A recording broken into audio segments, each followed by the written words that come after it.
Hi friends, বাবুস কিচেনে সবাইকে welcome করে আজ আমি বানিয়েছি সর্ষে বাটা দিয়ে ভিন্ডি আলুর ঝাল বা ঢেঁড়স আলুর ঝাল।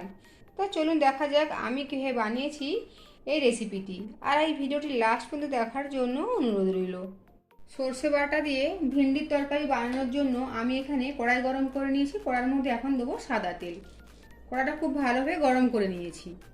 আপনারা সাদা তেলের পরিবর্তে সর্ষের তেল দিয়েও বানাতে পারেন।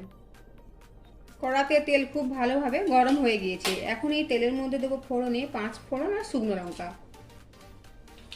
ফোড়ন ভাজা হয়ে গিয়েছে। এখন এর মধ্যে দেবো কেটে রাখা আলু।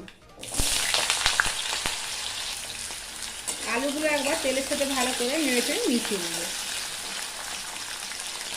এখন গ্যাসের ফ্লেম লো রেখে 3 থেকে 4 মিনিটের জন্য ঢেকে দেবো।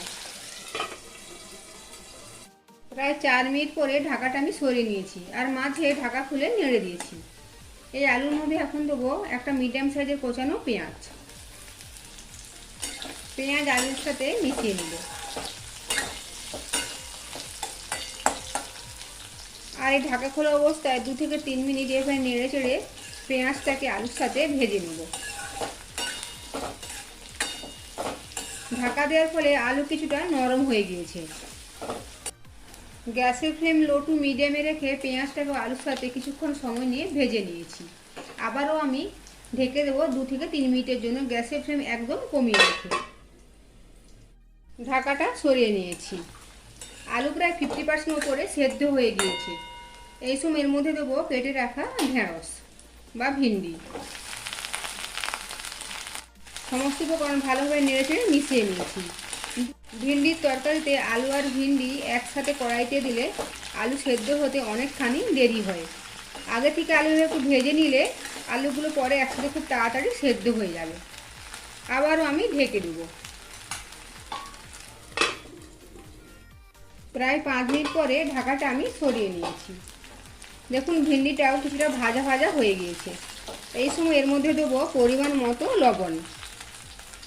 আগে থেকে লবণ দিলে ভিন্ডিটা হড়হড়ে বা স্লিপারি ভাব থেকে যায়, তাই ভিন্ডি কিছুটা ভাজা ভাজা হওয়ার পরেই লবণটা দিলে ভালো হয়।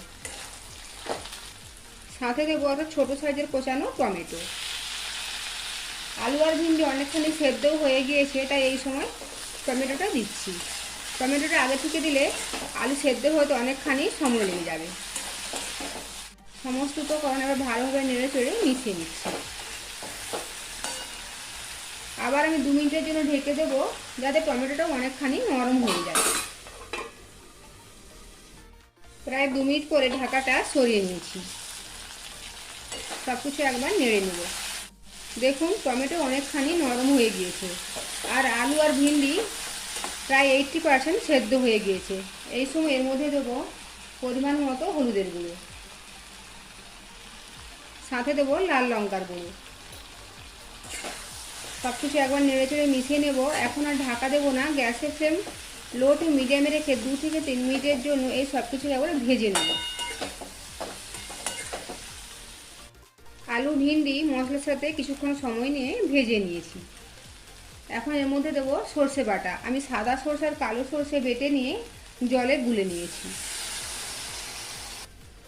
সর্ষে বাটা আলু ভিন্ডির সাথে মিশিয়ে নেব। সাথে দেব 1 বাটির একটু কম জল। এটা আমি এখানে গরম জল দিচ্ছি। জলটা কম করে দিয়েছি, সব কিছু প্রায় সেদ্ধ হয়ে গিয়েছে আর তরকারিটা একটু গা মাখো মাখো হবে, তাই জলটা কম করে দিয়েছি। এখন গ্যাসের ফ্লেম লো টু মিডিয়ামে রেখে ঢেকে দেব। ঢাকাটা সরিয়ে নিচ্ছি। গ্রেভির সাথে আলু আর ভিন্ডি খুব সুন্দরভাবে মিলেমিশে গিয়েছে। এখন আমি গ্যাসের ফ্লেম অফ করে দেব। তৈরি হয়ে গেল সর্ষে বাটা দিয়ে আলু ভিন্ডি বা আলু ঢেঁড়সের তরকারি। গরম গরম ভাতের সাথে পরিবেশন করব। আপনার যদি রেসিপিটি ভালো লেগে থাকে অবশ্যই লাইক শেয়ার কমেন্ট সাবস্ক্রাইব করার জন্য অনুরোধ রইল। পাশে থাকা বেল আইকন প্রেস করার অনুরোধ রইল আমার প্রতিদিন ভিডিওর আপডেট পাওয়ার জন্য। ভালো থাকবেন, সুস্থ থাকবেন। ফিরে আসছি অন্য কোনো রেসিপি নিয়ে। Thank you.